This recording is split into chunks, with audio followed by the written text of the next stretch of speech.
Next, we will hear from 4 gubernatorial candidates. They've been asked to speak for 5 minutes each, and they've all said, "Oh, that's no problem. I can do it in 5 minutes." So first, and I'll let you tell. They'll obviously tell you about themselves. I'll just ask. Kathy Glasson.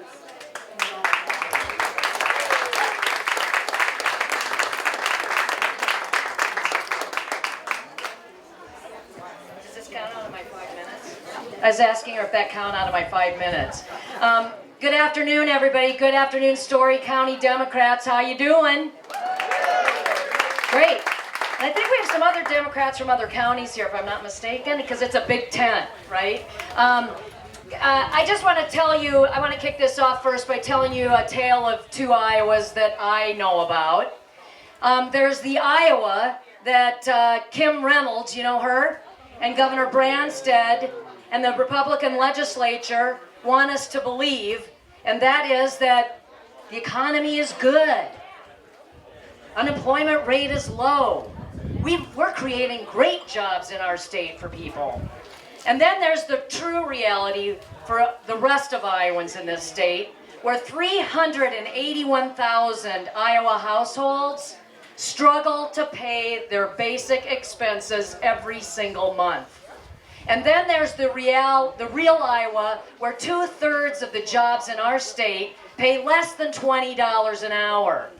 And then if that's not bad enough, this governor and this legislature, with a stroke of a pen, stripped away union rights from 184,000 hardworking public employees dedicated to our communities with a stroke of a pen. But they didn't stop there. They actually went on to lowered the minimum wage in 5 counties, 4 of which are the most populous in our state. Those aren't our values, are they, as Iowans? They're not mine. That's for damn sure. We need to have a governor that's going to not be a sellout to the corporations and CEOs like what we've got in Des Moines right now. And if you believe, like I do, that we need change, then you want to talk to me about a bold progressive candidate running for governor. Because I believe that we need change. And I want to talk about it because I believe these are the core things that we need to do, and it's very simple where I stand on these issues. And that is, number 1, we have to raise the minimum wage to $15 an hour, nothing less, 15. Second, we need to make it easier for workers to join a union. I'm a union nurse, and I helped organize my hospital and 2 others in the state. We need to make it easier for workers to have a voice on the job, because unions, folks, and the Democratic Party knows this, are the only thing that leads people out of poverty and built the middle class in our state and our country. Third, we need to make sure that every single Iowan has access to universal health care. We absolutely have to get it done. I'm a nurse. I've been fighting for health care all my life, and I'm not going to stop. We need universal health care for every Iowan. We also need to hold corporations accountable when they dump crap in our water. Our rivers and streams are extremely polluted. We need to hold them accountable and not let them off the hook. And then we need to obviously make sure our schools are funded. Students have higher debt than ever before. I live on a university campus in Iowa City and met with students just this week, and some of the debt is over $200,000 for some of our students. It's ridiculous. No one can survive on that. So those are the things I believe in. And if you believe, like I do, that we can't keep doing things the same old way, it's not time for incremental change. We need to change how we do business in Iowa. I am sick and tired of working Iowans getting beaten up. My name is Kathy Glasson. That's why I'm exploring a run for governor. I hope you'll join us. KathyGlasson.com. Take a look at our campaign, and we'd love to have you join us. Thank you all for a wonderful event. Have a great day.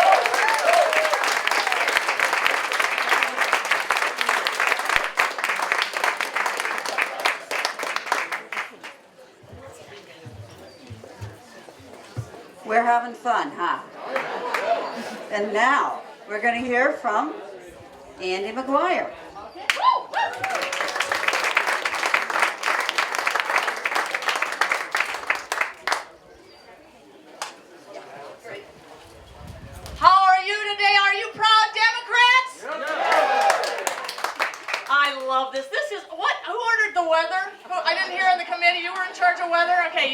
job. And you notice how the wind went away right when I got up?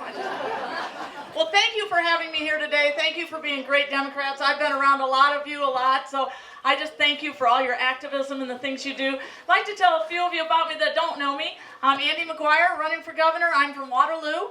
I actually was raised in a family of 8. My dad was a World War II pilot and came home from World War II and did a construction business. My mom stayed home and raised us. And you know what she taught us was something I'm sure all of you learned, was how to care about each other. You know, when a neighbor was sick, we went and helped them. And when somebody in our community needed something, we all came together and did that. We all lifted each other up. We had that sense of community. I actually saw a sign in there about community. That's a big deal. That's something we shouldn't lose. It's one of the reasons I became a doctor, was because I saw what caring for people really did, especially people who are most vulnerable. But I'll tell you, I've been going all over Iowa. I've been to all 99 counties and then some. And you know what I hear when people are sitting in diners or sitting in their living rooms? I hear that they feel like they're not getting a fair shake. You know, they feel like they can't get ahead for their families. We need to have a governor who's willing to lead and pick everyone up. Make sure everyone succeeds. That's the kind of governor I will be, I'll tell you, and that's the leader I'll be. Let me talk to you a little bit about what I hear when I'm going around here and when I'm all over Iowa. I hear about health care. Now, as a physician, it is one of the most important things, and I think we're all a little anxious about it right now with what they're doing in Washington. You know, we cannot go back. We cannot go back to those pre-Affordable Care Act days when people couldn't get insurance, couldn't get taken care of. We have to stay where we are and go ahead. We have to get better. And right here in Iowa, we have a Medicaid mess. Exactly. This is 500 to 600,000 of our citizens right here. And what have we done? We are denying them care. It's more expensive than it was before. They're not paying providers. This thing is going to implode. And that's something terrible to do, especially, do you know who's on Medicare? 2/3 of our people in nursing homes are on Medicaid. You know what else? It's disabled. So I talked to a mom the other day. She has a disabled child. She can't get access to health care where she is. She has to drive a long ways. Can you imagine the hardship she's already doing? She loves that baby. She's got to drive all this way because we want to balance the budget on the back of her. That's not right, and I will fix that first thing when I'm in office. The other thing, thank you. We also have to talk about, women's health. As a woman, and I'm going to introduce my daughter. That's my daughter Molly. I have 7 kids.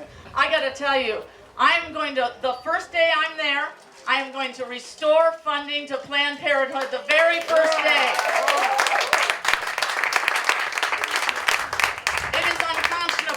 That we have 15,000 women who are going to not have the care they need. Why we would do that, I have no idea, but as a doctor, I will definitely go there. And then we got to talk about education. If you want to lift everybody up, that's what education does. It's the great equalizer. If we do early childhood and K through 12 and we fund them, because you know right now, we're not funding them, folks.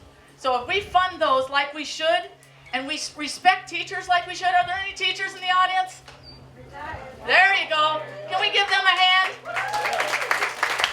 No? And not just, you know, teachers are the heart of our community. Our kids are our future. Why we would not be making this the priority, education the priority, I don't understand.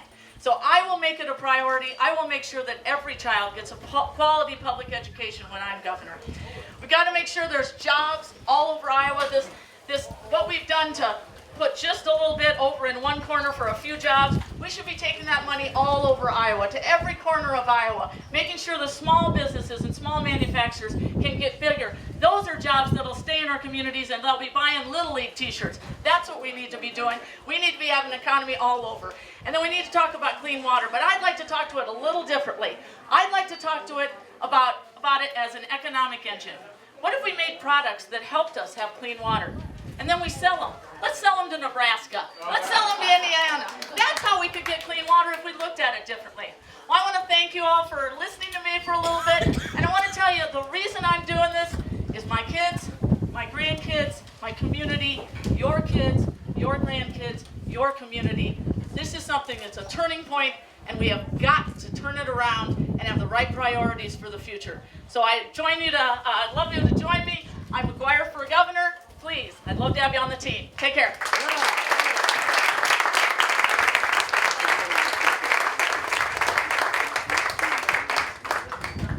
now John Necebach.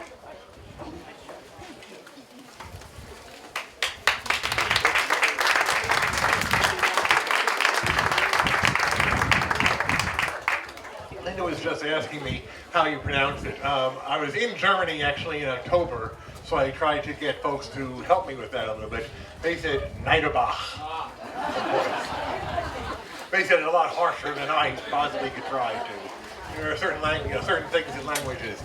John Necebach running for governor. Many of you remember I was at Story County events during my run for state auditor, and some folks came up to me and said, if you can be passionate about running for state auditor, I imagine you're going to give a stem winder today. Well, I'm not sure I can beat Kathy in terms of passion. She's very, very strong. And Andy and Todd, we have a very, very strong field. You know, we had a forum just the other night in Des Moines with 7 of the 8 candidates. We have an amazing field. Ron Corbett and Kim Reynolds should be very afraid. These are really strong candidates.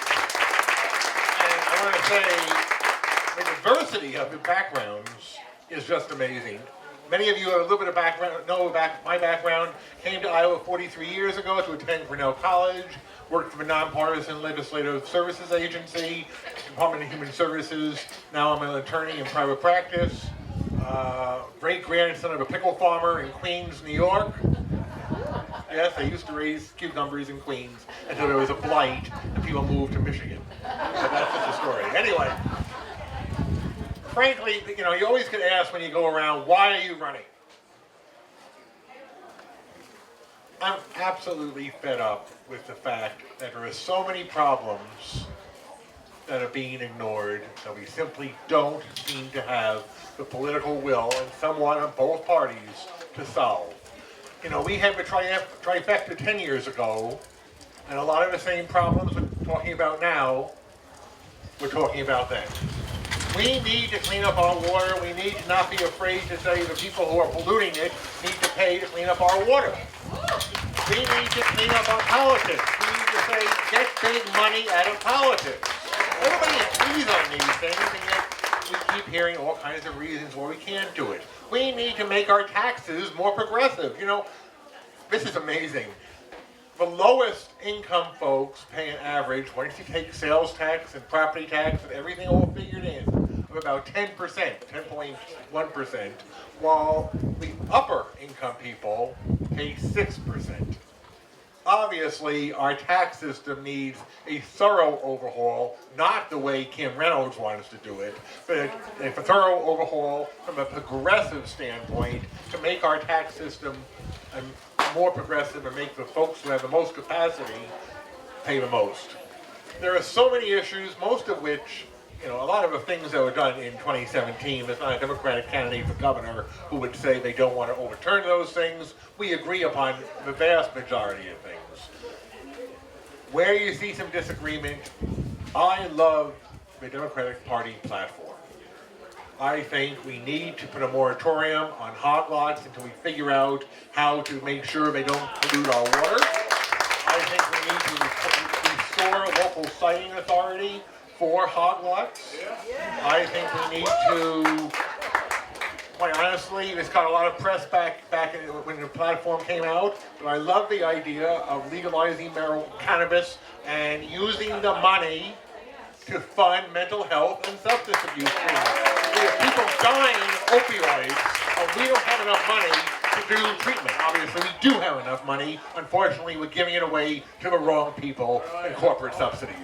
There are so many things, obviously. I just want to say one thing real, a little bit on a different plane. I got asked the other day on some interview, what kind of governor would you be? And frankly, I just want to highlight this. I would not be in Des Moines very much. The kind of platform, in order to implement the Democratic Party platform, we need a governor who is not going to stop mobilizing folks to fight for it. You know, I love President Obama, but I suspect if he had to do it over again, he would have been a lot more out in the field fighting for his causes. We need a governor who doesn't just win elections, but builds a movement.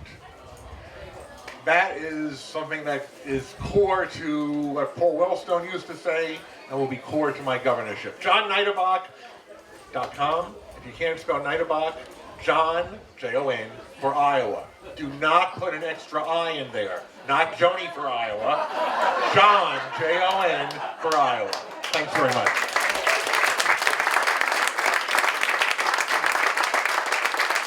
Thank you, Mr. Neidebach. And now we'll hear from Todd Pritchard.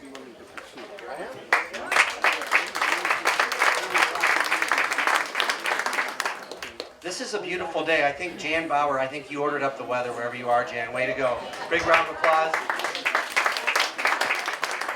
My name is State Representative Todd Pritchard. I represent Charles City, Iowa. I grew up in Davenport, Iowa. My parents are from Northwest Iowa, so I kind of cover the whole state with, between my parents and myself. But I am running for governor. And I'm running for governor to be a voice for forgotten Iowans.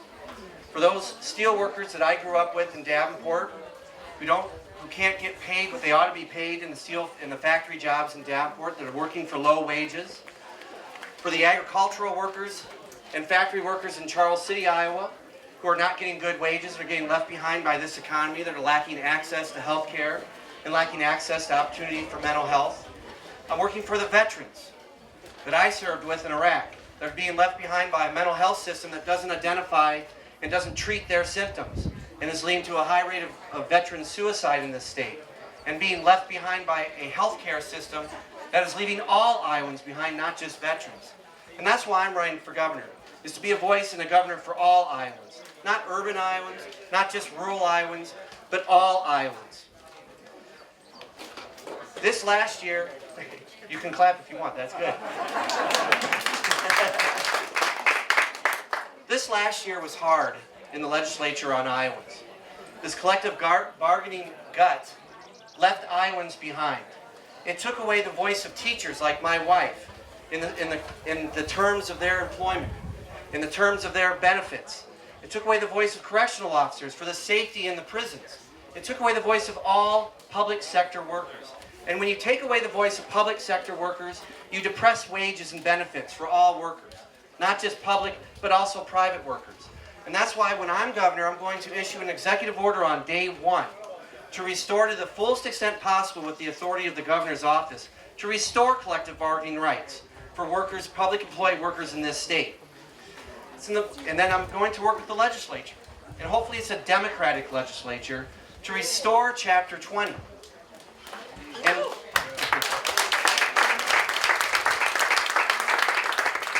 I see Senator Cornbach here, who I know would love to be back in the majority. I'd love to have him back in the majority. But this is what happens when we become complacent. When we as Democrats become complacent. And this is the agenda that we see. And so I'll work in the legislature, and hopefully it's with a Democratic majority, but if it's not, we'll work with the Republicans too, to get through a bill that restores as much as possible the collective bargaining bill that they gutted this last year. With education, I know that full well that there is no way that the son of a carpet cleaner from West Davenport could go to law school, serve in the Army, serve in the Iowa House of Representatives, and run for governor had it not been for public education in this state.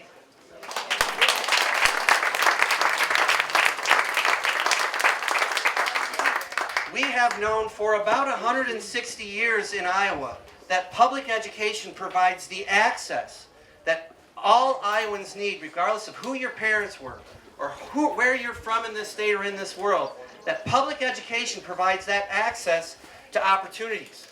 That's why when I'm governor, I'll fully fund K through 12 funding to make sure that that access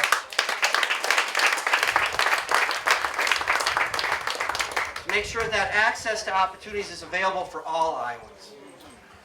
That's why when I'm governor, we'll have a program that provides free community college for any Iowan that wants to go to a 2-year program.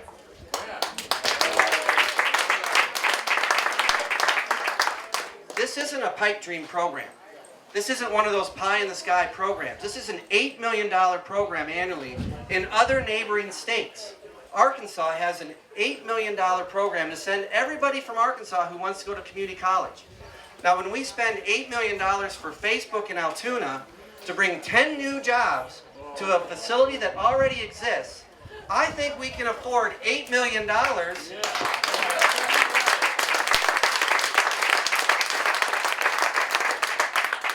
I think we can afford $8 million to send our children to free community college. You know, my parents used to say that to those that much is given, much is expected. And here we are on a beautiful sunny day in this beautiful venue. And I know I've got about 30 seconds left, and the next speaker's got a plane to catch, so I'll wrap this up. But to those that much is given, much is expected. And at these times, we're going to look back, and people are going to say, where did you stand during these dark political times that we're in? And I'm proud to say that I stand with the Democratic Party, and I ask that you stand with me. Thank you.